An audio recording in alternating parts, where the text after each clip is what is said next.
मैं गुरुग्राम से आया हूँ। मैं एक एमएनसी में एडवर्टाइजिंग में काम करता हूँ। हुँ। पिछले 10 महीने से आपको सुन रहा हूँ और जीवन में बहुत सारे बदलाव आए। उसके लिए बहुत-बहुत धन्यवाद, संस्था का आभार।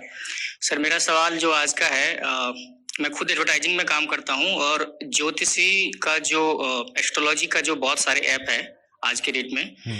वो बहुत ही भ्रामक प्रचार करती है मार्केट में। और अब चूँकि प्रचार ऐसे होता है जहाँ से लाइक, एंगेजमेंट, व्यूज़ मिले और वहाँ से वो लोग उस झांसे में आते भी हैं और कंपनियों का अगर टर्नओवर आप देखेंगे तो करोड़ों में है। रेवेन्यू भी, फंडिंग भी और उनका जो बैलेंस शीट या जो भी है, अगर स्टार्टअप के नज़रिए से देखें तो उस सेक्टर का अभी बहुत ही ज़्यादा योगदान है ऑनलाइन एडवर्टाइजिंग में हुँ। और वो बहुत ज़्यादा भ्रामक प्रचार भी करते हैं। तो हम इस झांसे में जो आ रहे हैं हुँ। और ज़्यादातर तो पढ़े-लिखे लोग आते हैं, उसका क्या कारण है? देखिए, वो इंसान बहुत ही बड़ा मैं उसे बेवकूफ़ मानूँगा, भले वो कितना भी ज़्यादा पढ़ा-लिखा हो और समझदार हो, मैं उसको सबसे बड़ा बेवकूफ़ मानूँगा कि वो ये नहीं जानता कि उसकी ज़िंदगी उसके हाथों में है। हुँ?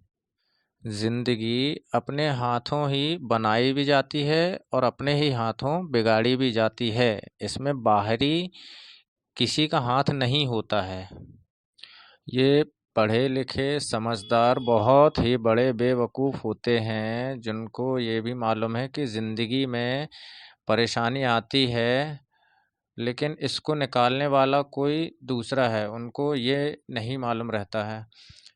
और इतनी भी समझदारी नहीं होती इनमें, ये इनको अब आस्तिक भी बोलें या नास्तिक बोलें, कि ज़िंदगी में जो भी छोटी से लेके बड़ी तक परेशानी रहती है, इसका कंट्रोल भी हमारे हाथों में रहता है।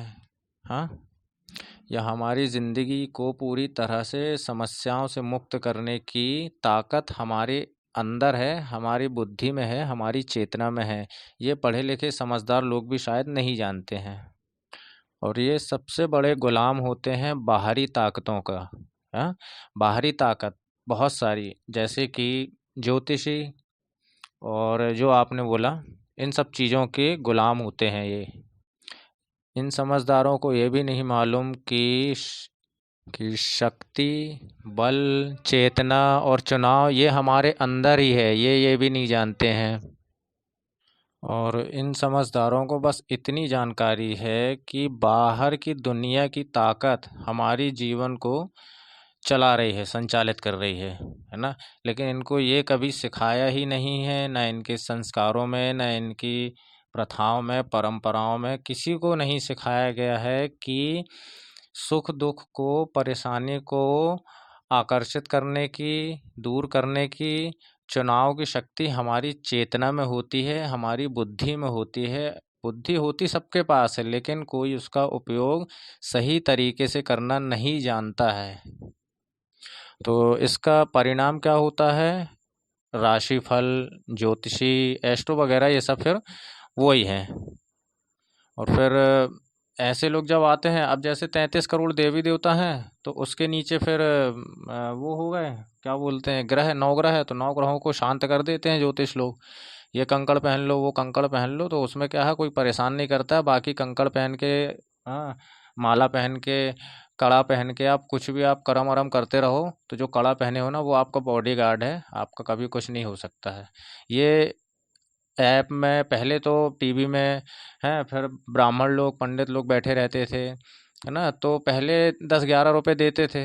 अब टीवी में दिखा रहे हैं, पर्सनली बात करना है तो 2 ढाई हज़ार रुपए डालो उनके अकाउंट में, और ऐप डाउनलोड करना है तो उनमें भी 101 पंडित, 108 पंडित रहते हैं, तो उनकी भी फीस जमा करो। तो ये पहले लेते क्या हैं? कभी कुछ बताते हैं या कभी इनको भी मालूम है? हाँ? इतनी कुंडली बना के लोग शादी करते हैं, पंडित लोग, किसकी शादी सफल हुई है? पूरे 36 गुण मिला के देता है पंडित, लड़का लड़की के।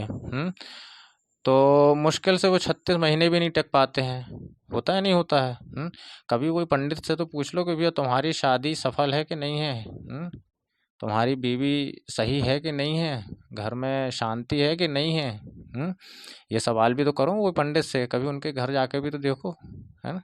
तो ये केवल एक छोटी-सी दुकान है जिस पे ज़्यादातर पढ़े-लिखे, है ना?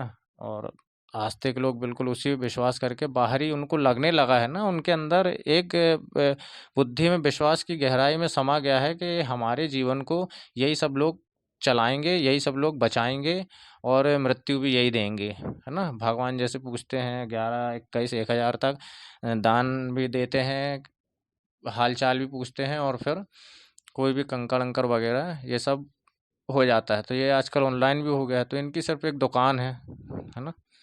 बाकी इसके अलावा कुछ नहीं है कि लोगों में समझदारी होना चाहिए इतनी कि कम से कम खुद से तो देखें कि भैया हमारे अंदर ऐसी कौन-सी चीज़ है, कौन-सा इन्वर्टर लगा है जो हम चल लेते हैं, बोल लेते हैं, ताकत आ जाती है, कमज़ोर भी हो जाते हैं, तो वो चीज़ को ताकतवर कैसे बनाएँ? कभी उससे बात करें, कभी उससे पूछें, 15-20 मिनट, आधा घंटा अकेले बैठ के खुद से बात करें, हाँ? तो जब खुद से बात करना सीख जाएँगे, कभी-कभी आईने के सामने बैठकर अपनी परेशानी मन ही मन बात करो ना, तो वो जागृत होने की अवस्था में आ भी जाती है कि हमारी बुद्धि अब सही काम कर रही है, सही जगह जा रहे हैं और सही का चुनाव भी हम करने लगे हैं। है ना?